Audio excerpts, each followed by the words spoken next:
Hello everyone, this is Anton, and today we're doing an intro, proper way to do a squat. Keep in mind everyone, before you hold the bar, make sure you have a proper squatting form. For an air squat, you want your hips lower than your knees when you squat down low. So from this position, you want your hip crease lower than your knees, maintain a lumbar curve straight, and stand up. If you're able to perfect this form, down and up, you're good to go to do a back squat. So first thing in mind that you have to remember, your shoulder width stance will be your squatting form. So every person have different kind of stance, because if you're wider you are, the wider your stance will be. So if you notice the way I squat is a little bit wider because I'm a thicker guy. So make sure you get where you're comfortable as long as you drive your knees, align with your toe. So make sure your hands will be at least shoulder width and full grip. So I want you guys to hold the bar as early as possible. By doing this, you're putting the barbell behind you. So just make sure the bar is resting at the upper back portion of your back. And elbows is always pointing back. By gripping the barbell, it makes you secure, and the barbell just resting in your trapezoid. So this is a very good position for me. So after picking up the barbell, step back twice, and try to go slowly and drive your knees out and stand up with full extension. All right, so next cue that you guys have to remember is that your knees is always aligned with your toes when you squat down. I can see some people, every time they squat down, their knees are caving in. Some professional athletes do that intentionally for them to be able to activate their muscles, but since you guys are beginners, try to practice the correct form. You don't have to let your knees drive away all the way out. Just enough for you to activate your glutes and your hamstring and make your hips lower than your knees and stand up. All right? Just make sure you're doing that. And every time you squat down, lumbar curve or your back angle is straight. So exaggerating it is also bad.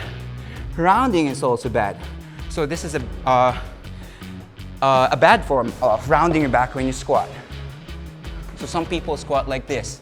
So this is very painful to watch. Some people squat like this as well, which is also painful to watch. So I want you guys to make sure that for you to be able to maintain a good lumbar curve or maintain the lumbar curve or back straight is put your rib cage down, engage your core, and push your belly out. So by doing that, you're keeping the back angle straight all the time. So I'm gonna show some example of holding bar, shoulder width, holding the bar perfectly. And the bar is resting behind your shoulder or behind your back, on top of your back.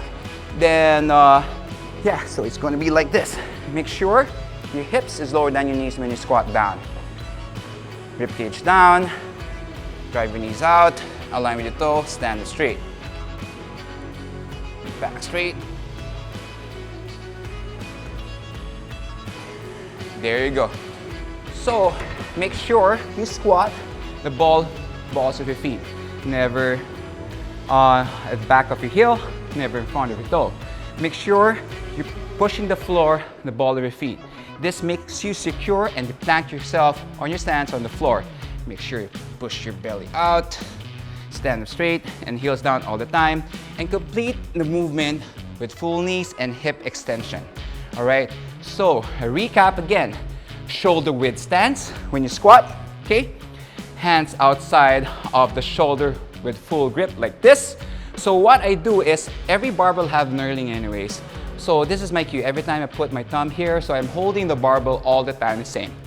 Okay, so that's what I do. And let the bar rest on the upper back and elbows pointed back all the time.